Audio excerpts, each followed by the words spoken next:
Hey there, I'm Parker X. I led tech for a startup that sold for 23 million bucks. After that, I tried my hand at a couple different SaaS ideas. They were not the right market to go after, but the technology was great.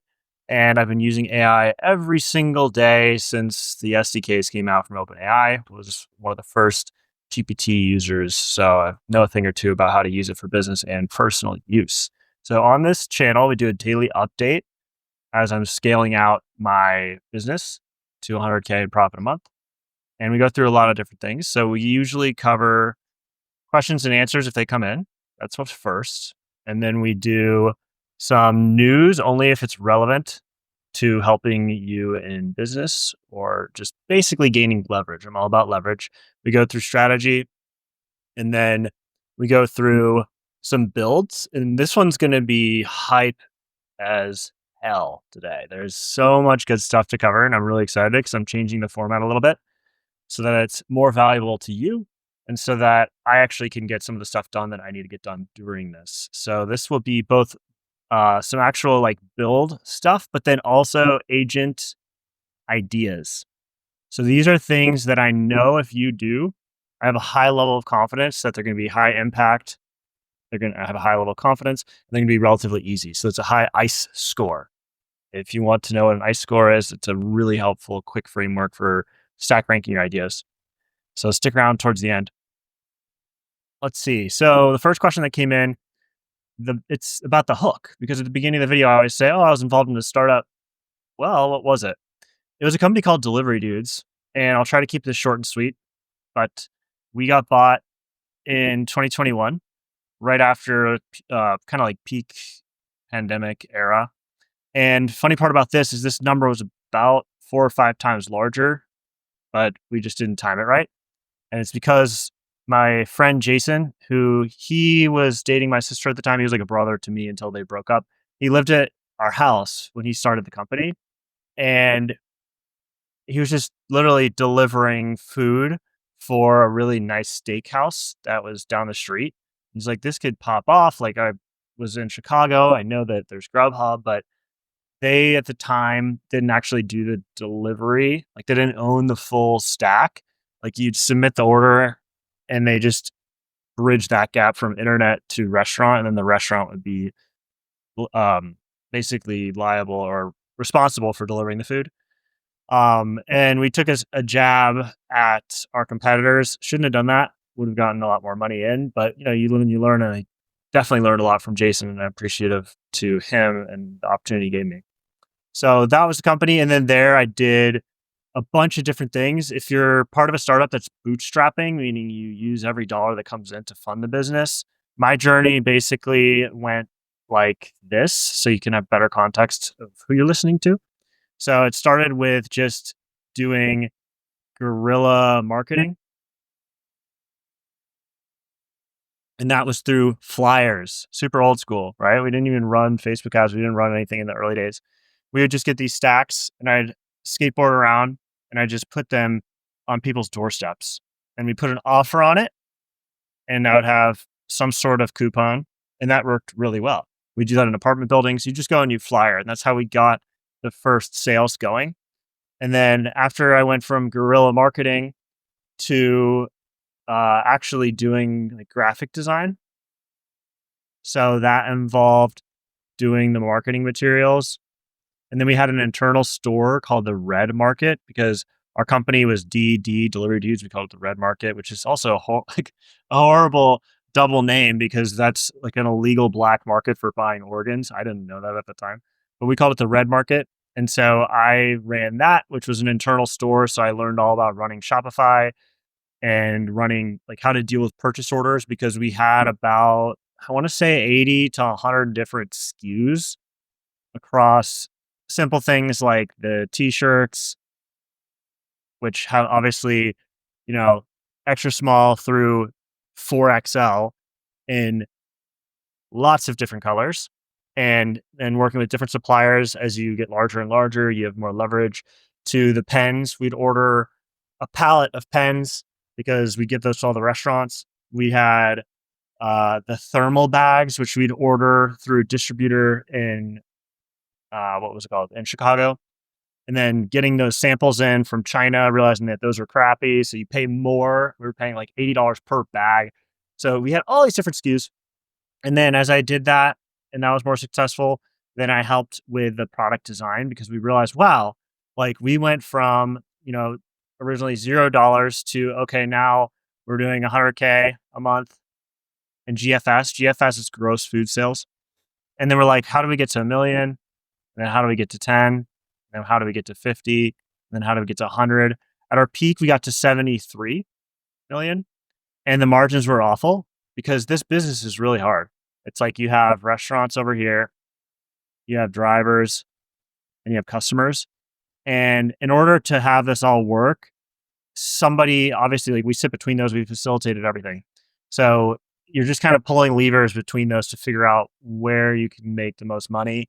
That's why we ultimately couldn't sell and be a multi-billion dollar company because when DoorDash and Uber Eats launched, which was after us, it was just fundamentally different because they approached it technology first. And I had myself and then one really smart engineer named Kale, who were always trying to push to like get more tech, but we were just strapped. So we did as good as we could have done. But yeah, so I went into product design. The first thing I did was the driver app. I was doing this literally in Photoshop. This was like 10 years ago, or not how long ago. Did a driver app. And then from product design, it got into this role that I didn't even know was a thing, just called product management, because I was good at organization. I was good at communicating with the devs. And that role really is being in sync with the execs, aka the people running the team, the entire staff of literally everybody. So I was talking to drivers every day. I was paying them with food to use our app to give us feedback because it was so bad in the early days. Talking to restaurants, obviously talking to end customers. And then at the same time, I was still doing all the product design and then the engineers. So they called me the dev whisperer, kind of like the dog whisperer, because you could flip from, okay, now I'm talking to a driver who doesn't know the first thing about JavaScript, or at the time we were just starting to do some React stuff, but then going and talking to drivers, figuring out their needs. So that's bridging the gap there. And then towards the end, I was trying to get more technical, but I was also getting into more leadership. So then I was doing EOS, which was, it's an entrepreneurship operating system. So quarterly, you get together. It has all these different frameworks that are really helpful for getting the message from one meeting with, let's say, 8 people in it. That happens every single week. Then you break that across into all the different parts of the org. So you have your sales, you have your marketing, you have your customer success team, you have your phone operators, you have your drivers, like you have all these things. And then with each one of those, there's a couple of buckets. So you end up with like a ton of different people that need to get a message and be in sync towards the bottom. And I'm trying to do this quickly to just demonstrate a point. I know it's ugly, but when you get to a scale that we were doing, it's really hard. Like you can't just get together and just blast something out, because if you're doing a tech release specifically, like, hey, we're going to roll out a new payment method or we're going to do this or that. If you blindside someone that's on the team and they don't know about it, and so there's a phone operator that's like listening to somebody talk about an offer that they don't know about, then everyone feels dumb. You're less effective. You can't have synchronicity and congruence across your entire org. So I was the guy who would run these meetings every quarter. And then it was really helpful for me to learn about leadership through accountability. So it's like on Mondays, you have a scorecard, you look at it. I'm doing something similar internally with my business now, where it's like, okay, on the traffic side, how am I doing? Where are we scaling? This new daily channel's gone from 0 to 2. I think it's at like 280 something now.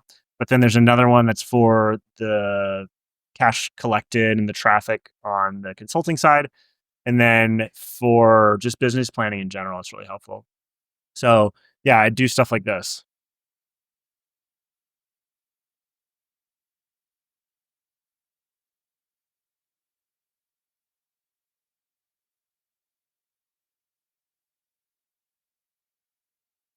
Oh, I realized I had that muted, but that was me yapping about how now you have access to all the sales information across every single restaurant in our business. So we had about 5,000 restaurants. And then you can also see in here that I was using some of the front endy stuff. So I was getting into coding. This is 2019, and I was just like writing like Tailwind code. I was doing like it's not even programming. Like it was just front end style design. So a lot of people think design is just using Figma or Sketch or Photoshop, but in my head, design is actually getting into it. And we worked with a lot of engineers. We only hired full stack, but I would go in and I'd tweak front end things to make it feel better, move things around once the functionality was there. And then you can also see that I had this tab for DD content machine. So I've been doing this a long time. This is 6 years ago in this video. And what I was doing then was manually, but I had set up systems so that we'd have all of our content on autopilot across all platforms. And that's really important when you're on a budget, when you're balling on a budget, because organic is the way to go, but it just takes longer. And we literally hired the guy who wrote the book on like a really popular SEO book to come and teach me everything about SEO and all that. So that's what I'm executing on now. You can see I had Shopify in here because we also started new business lines. And if you are more curious about going deeper, you can go to my main channel and filter by oldest. This is probably my favorite series is when I vlogged in 3 parts, us launching a whole new business line, leveraging our logistics team and our driver fleet to deliver basically masks, PPE stuff, like kind of crazy to think, but we launched that to 500,000 people in 3 days, and it required spinning up all new technology. So you could see all of that. I highly recommend checking those videos out. So the next question was about, hi, very much liking the content from your videos. My understanding is that you want to go high leverage services because you eventually want to go SaaS. Why are you still attracted to SaaS? I think with AI, you can get a lot of business model advantage of a SaaS and an agency without having to find product market fit. About me, I'm also trying to build an AI native services company, but in Belgium. Awesome. My goal is to scale to a team of max 20 people and from then on maximize ARR slash full-time employment. Curious to hear how you would approach this. So a couple things in here. Yeah. So my goal is to self capitalize SaaS because it's the highest leverage. Media and code and media are highest leverage. I pulled this in. It's really well said by Naval. Code and media are permissionless leverage. They're the leverage behind the newly rich. You can create software and media that works for you while you sleep. So I want to do both of those. And why SaaS? Well, before I even cover that, this phrase AI native services company, this is a tweener phrase. Like that's what I'm professing. That's what I yap about all the time now is this is like in 2000, let's say 2009. 2009 rolls around. Jobs goes up on stage and he goes, it's a phone, it's an iPod, it's an internet browser. It's a phone, it's an iPod, it's an internet browser. His famous iPhone speech, where he launches that, short after that goes out, then everybody's saying this is a mobile first experience. And because that just came out, they have to say it's that. Same thing happens with cloud. When Salesforce comes out, they had a huge thing that was on prem. And this is their entire slogan. You should go read his story. Fantastic. Find those that have done things that you want to do before and study the crap out of them. So the guy, Mark Benioff, who started Salesforce and is crushed, he saw this trend where it's okay, everyone has these things on premises, their servers on premises. You had to buy a CD to get your software. He's kind of the godfather of SaaS, and he went all in on cloud. So then you saw everybody writing cloud first, right? And you see these buzzwords that are tweeners. They're there for 2-3 years. So I just want to say it's great that you put this in here, but this is every business. If they are not using AI, they are going to soon, or they're going to get deleted. Like it might not be overnight, but they'll slowly whisper away into the sewage of irrelevance. So on this, why would I want to go SaaS? So to give further context, when I left Delivery Dudes, I had enough cash to go and take a bunch of shots. I had a budget for basically, I said in my head, like, if I don't figure this out in like 2 years, then I'm going to figure something else out and I'll have these high leverage skills. And I didn't figure it out in 2 years. So I was like, okay, I'm going to go and raise money. And so I went out to California, and I can try and draw it, but it's like, here's California, and then you have SF up here. And I tried to network my way in from Florida, which is over here. And I tried to just like network my way into raising money. I ended up raising 150K of angel and nothing beyond that. The idea wasn't that good. I talk about that at the beginning of the video. The way that I think of ideas when it comes to SaaS, having learned this the hard way, is you have three different risks that you're trying to burn down in your strategy. So you have market risk, you have product risk, and you have founder risk. Founders, are they capable? If it's one person, do they know how to code? Do they know how to sell? Those are the things that I'm really leaning into. Product, is the product good? Is this technically feasible? For me, this is Airbnb for music. We crushed that part. It was incredibly easy to use. It had every single feature in Airbnb, plus more, plus management, plus a third app, all these things.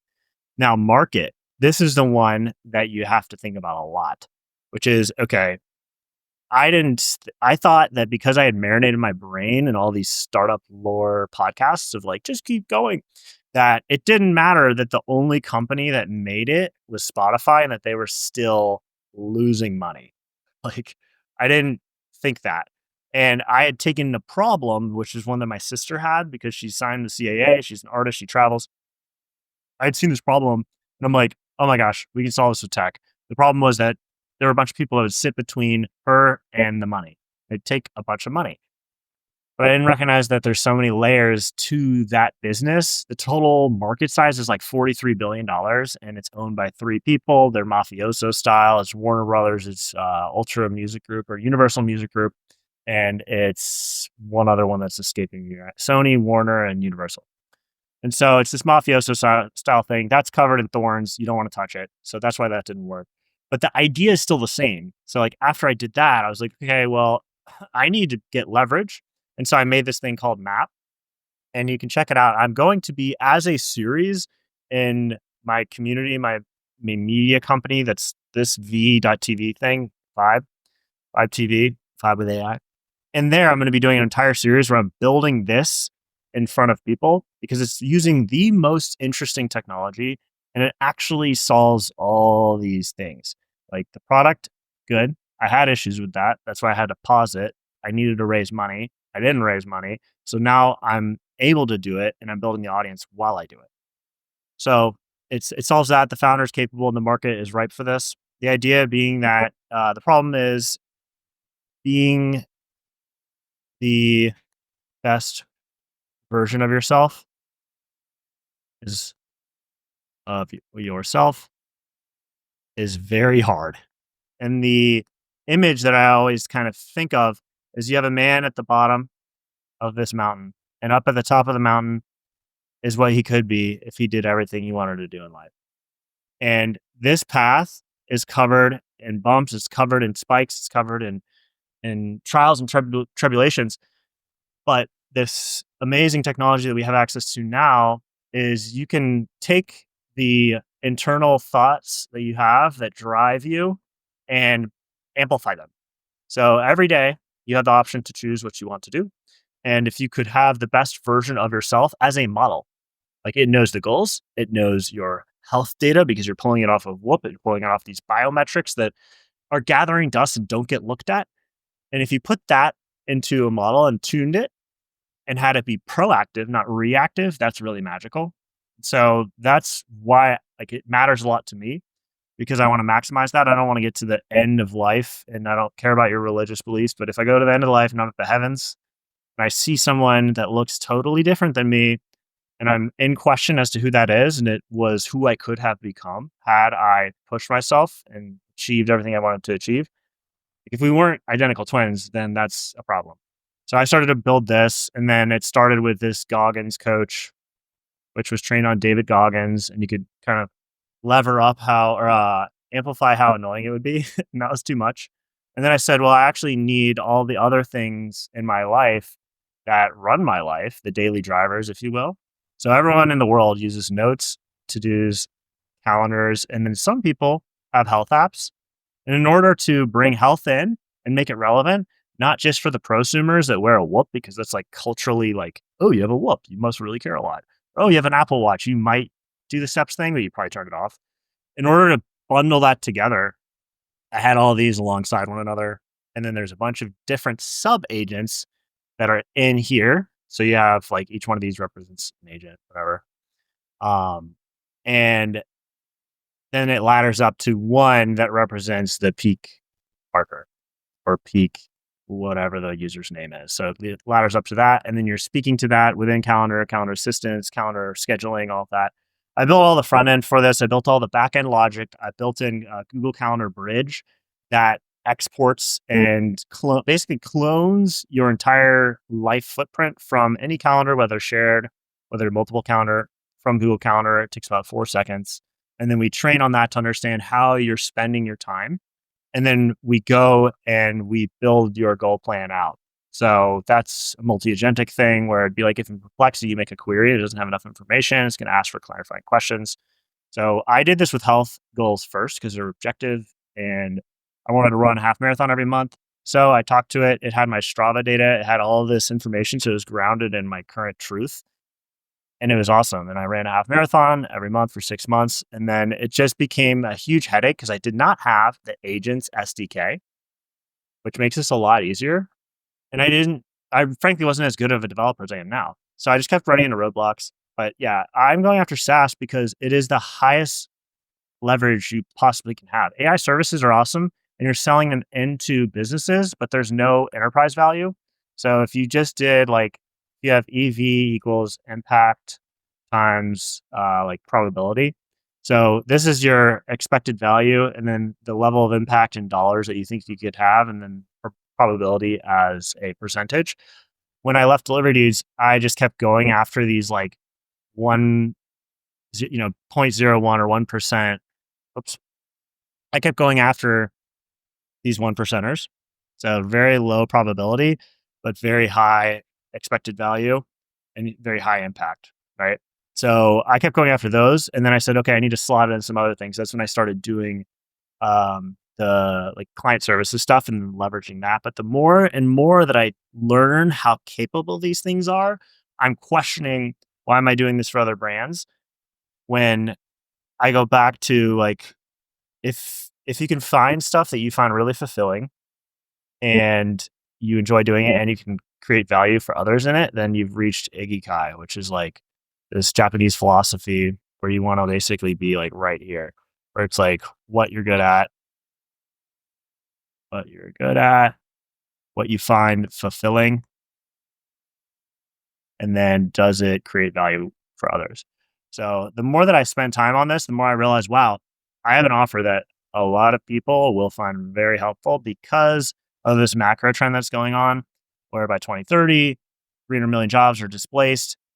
Everyone's saying it's not going to displace people.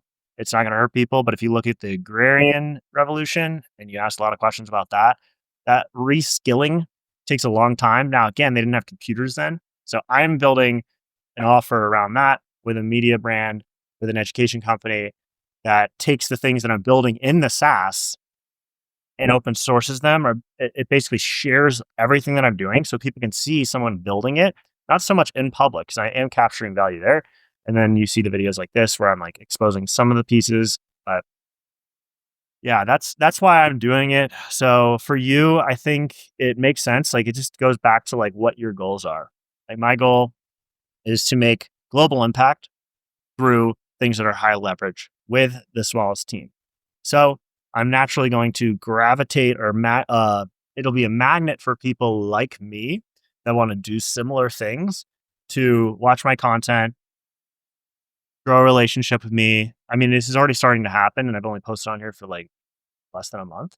But like people are DMing me on Twitter and it's awesome. Like I had a guy shout out to the guy that's at the hackathon that was asking me questions. Shout out to the other guy who's talking about B2B services that he's doing. Like it's awesome because you can monetize and learn as you're going. But for me, it's like, you know, this is my first go. I made like decent money already. And like now I want to just take more shots and then I'll still be monetizing the B2B stuff to fund the development of all this.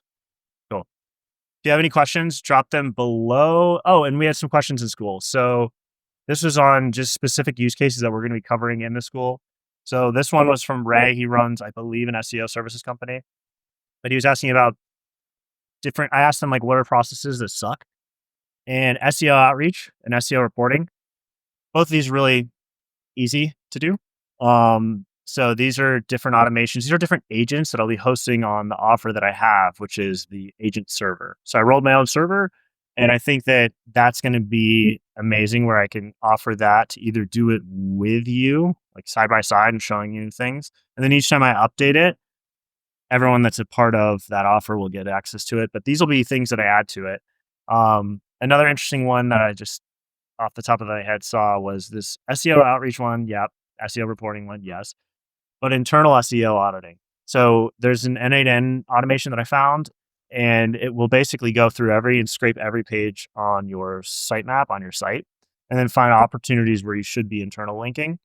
And that's another one of those markers that helps you. There's over 200 of them that Google does for on page, off page, and like performance stuff. So other stuff, this one was just about writing documentation and then affiliate marketing funnels. So for Gerald, this one's like a little bit too generic, but I can imagine you could set something up here very soon that covers your bases for the copy and the landing page design and the email automation follow-ups for those that buy, because everything is just a pipeline. Everything is a series of steps in every business, whether you're selling a product or a service. There's all these steps that you have to do that every business has. AI just allows you to glue them to better together. So yeah. Now let's get into some of the news. People talk about wanting generational change and leadership, and This is Zuck talking about agents, and I think his take's actually pretty good. And let's see, I think it's around here. that can help out with customer support and sales for people who use who want to interact with them. So that's hundreds of millions of agents. I think a lot of creators are going to want Yeah. agents. Almost as sort of like a piece of performance art, but a way to also engage with your community, right? Because a lot of creators, what we hear is like, um, especially if you're a bigger creator, a lot of people reach out to you and you want to engage with them, but you're limited by the amount of hours in the day, and they want to have some engagement with you, but they'd obviously rather engage with you or your content directly. But So what Zuck's talking about there is what we've talked about on the channel, which is growth agents, retention agents, nurture agents. These are going to be real, and everyone will want one of these. So that's what's going to be on the agent server is basically all the things that I need in order to scale my business from 100K and beyond. It's just so obvious that like agents are here and you want to be as close to the metal as possible.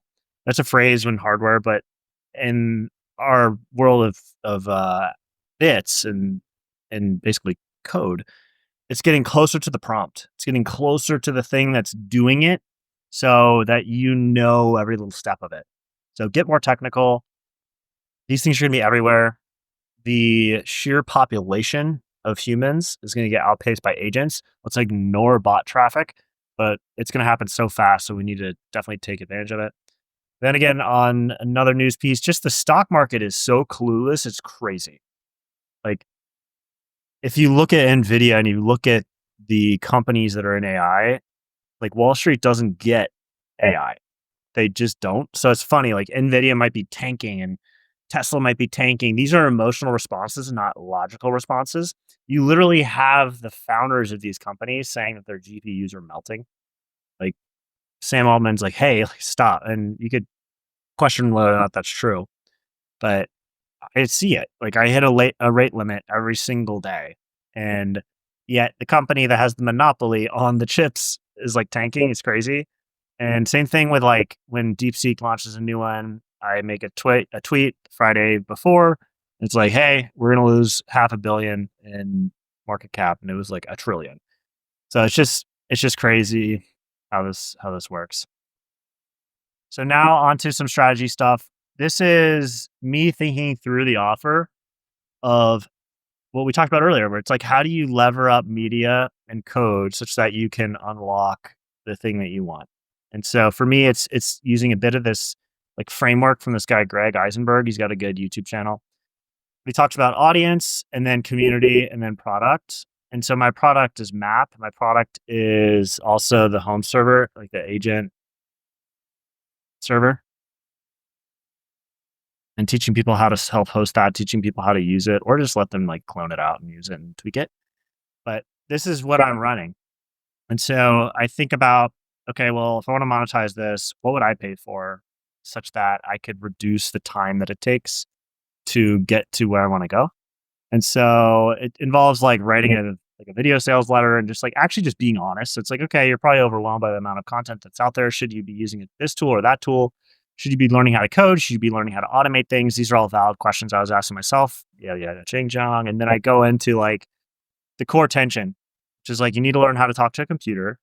As AI gets better and agents are more efficient, we need to have a set of frameworks we can use to personalize our agents. We also need to take full control over them. So I keep going back to like, what are the frameworks that will not change, regardless of how good the agents get, AI gets. And so that's what I'm putting together is like kind of like way of thinking about it. And so there's a lot of areas that AI does not do a good job in, but will do soon. So we need an easy way to add things. And then everyone will need to personalize their agent team to their particular set of goals. You just set it and forget it. You're going to end up with lots of output with very low quality. Yes. Like I see this already where it's like, oh my gosh, I watched an N8N video or I made a Python script and you look like a bot. No good. So we want personalization at scale. We want to be the orchestrators of the technology without a bunch of libraries that you're dependent on. So like how close can you get to the metal?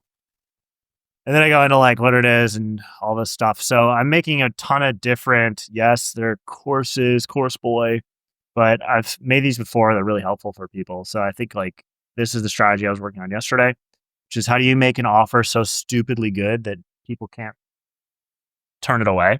And that's these books right here. Love them or hate them. That Alex Ramosi guy is pretty smart, and you should read his books. I don't care what business you're in. Go read his books, buy them. You'll learn a lot. And it just takes these concepts and dumbs them down. So in my offer, what I'm thinking is 99 bucks a month, and then it involves the consulting aspect of it. So weekly, like basically just roundtables where we just like vibe out, bro. I hate that phrase. It's basically where you just hang out with people that are like really similar and have a bunch of questions. So it's like this. And then the courses, I'm just doing brain dumps like this. So everything I know about Cursor, because everyone is obsessed with Cursor. I use it all the time. Everything I know about agents, everything I know about prompt engineering. This is like its own field. And people would look at this and be like, bro, like 9 different things. Well, yeah, I do all of them. You just saw earlier in the video that I've been doing this for a long time. Like some of the things I haven't been doing for 10 years, but I know them because I work doubles literally every single day. Like if you saw my screen time, you'd throw up. You'd be like, whoa, this guy's got that dog. But yeah, everything I know about prompting, problem solving with AI, these are the frameworks I'm talking about, where it's like in the product strategy framework world, I'm using this one called the Abe Lincoln method, where it's just all about using 75% of your time when you're going to do something new on the planning and sharpening that up. And that brings in a lot of the product management kind of theory and philosophy of like, what are we building and why are we building it? And then the how is actually just 25%.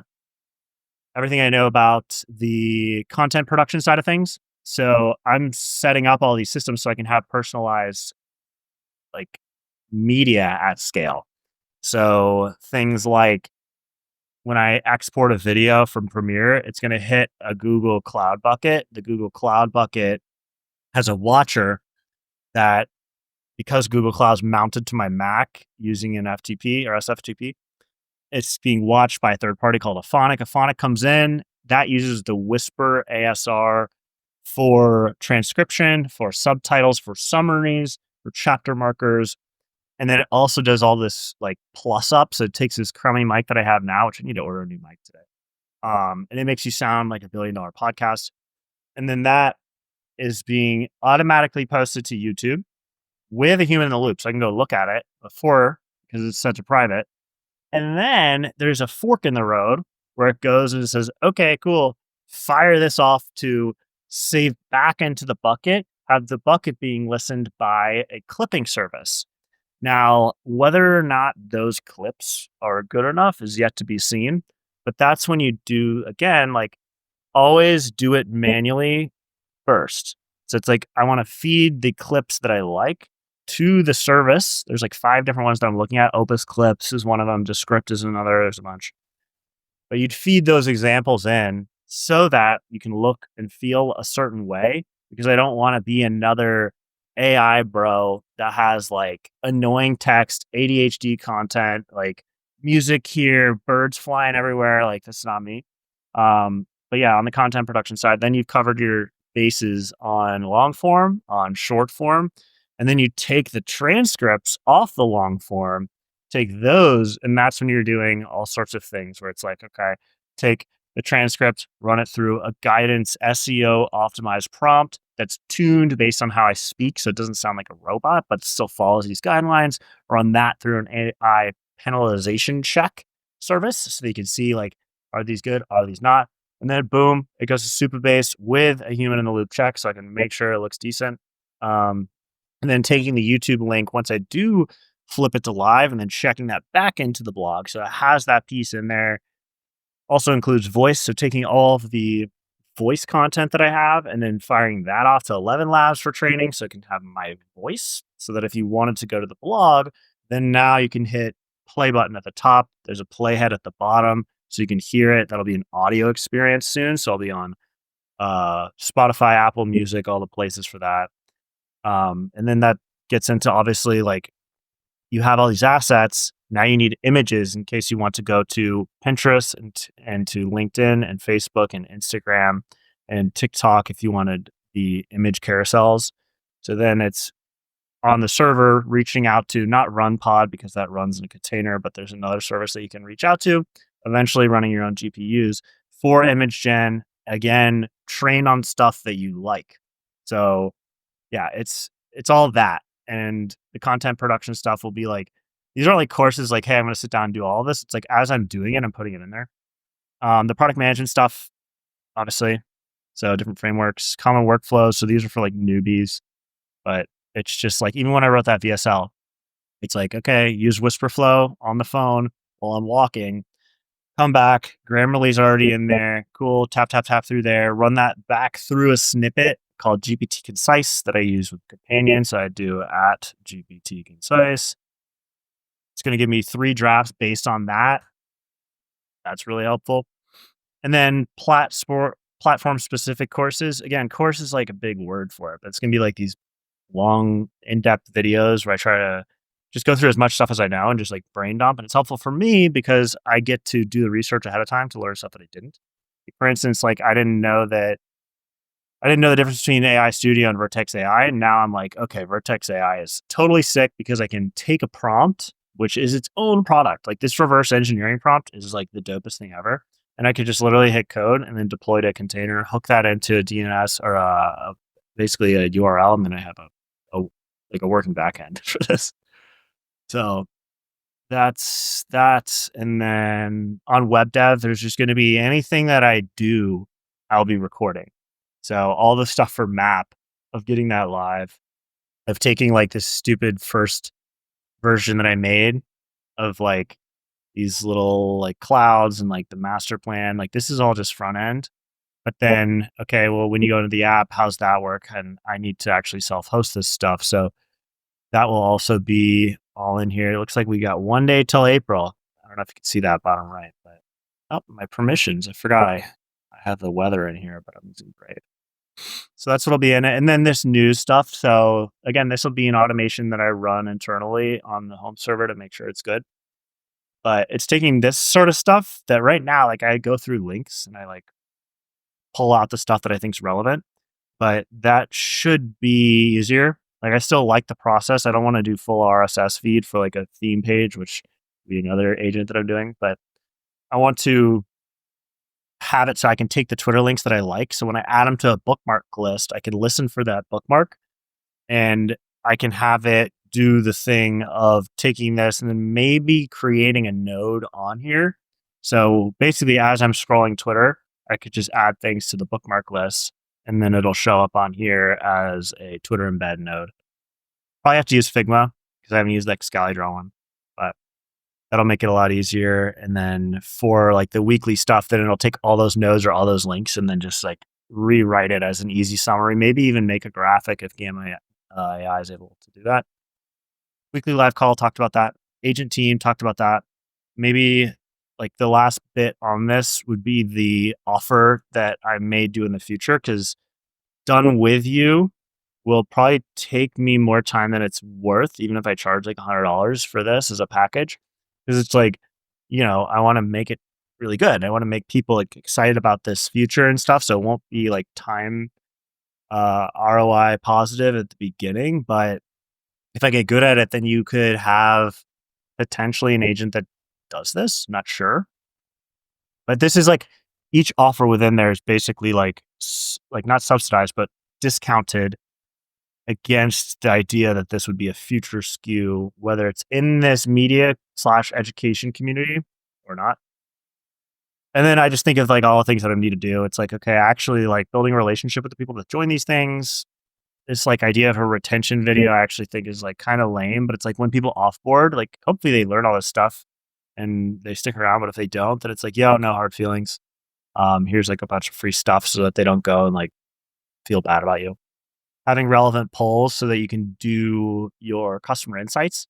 Because at the end of the day, like they are going to be paying customers, but it's still like you want to learn what are these people in the field having problems with? Because I'm only one person, but if you have a pool of people that are having problems in the field selling AI services, implementing AI services, not even doing AI services, but using it for their own life or business, then you can get that information and then stack rank what the next big thing would be.